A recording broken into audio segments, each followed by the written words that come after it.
Let's step into New York City, winter of 2024. Picture this, an old brick apartment building, the kind that creaks when the wind blows, and at the end of the third floor hallway, apartment 313. Locals call it the cursed room. Nobody ever stayed in 313 for long. Rumor had it, after midnight, an empty coat would stroll through the halls. No body, just a coat moving with invisible purpose. People whispered about noises, buttons clicking, a cold draft even when the radiator was on full blast. Enter Alicia, a tough, no-nonsense student from India, new to the city, totally skeptical about anything supernatural. She moves into 313, shrugs off all the ghost stories and unpacks with the window cracked open to the city's winter chill. Her first 2 nights, totally normal, but on the third night, something changes.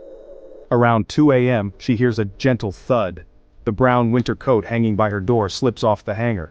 And then, as if someone invisible pulls the sleeves over their arms, it stands up and glides across the floor. Most people would bolt for the door, but Alicia? She's curious. Heart pounding, she reaches out to touch the coat. As her fingers brush the fabric, a freezing shock runs through her, and a voice, old and tired, whispers straight into her ear, "Let me reveal my truth." The next morning, Alicia digs through the building's archives. She finds a newspaper from 1978, Detective John Raven, last seen in this very building, wearing a brown coat. He vanished without a trace. Piece by piece, Alicia unravels the mystery. John had been murdered, and his soul, desperate for justice, haunted the coat he'd worn that night.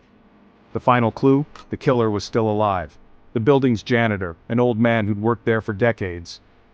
Determined to help, Alicia puts on the haunted coat. Suddenly a vision flashes across her eyes. The janitor's face, the struggle, the betrayal. Armed with evidence, she calls the police. The janitor is arrested and the haunted coat is locked away in a glass case at a dusty old museum. But here's the thing. Even now, if you sneak into that museum at night and you listen closely, you'll hear the buttons of the empty coat slowly unfastening, one by one. Some mysteries in New York just won't stay buried.